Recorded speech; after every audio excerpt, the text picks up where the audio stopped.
Hey guys, here's a clean, practical setup on how to basically manage clients and projects efficiently. First up, build a client CRM. Fields to add: budget, project time, contact info, status, priority. Use filters to see active clients, hot leads, past clients.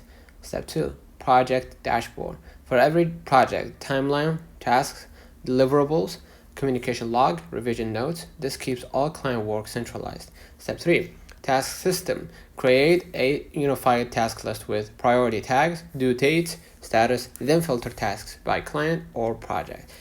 Step 4, finance tracker. Add income, expenses, profit per client, invoice dates. This helps freelancers avoid payment issues. Step 5, automation integrations. Okay, use Notion AI plus Zapier to create new client pages from form submissions, auto tag tasks, auto generate project timelines. You save hours of admin time every week. So don't forget to like and subscribe. See you in the next one.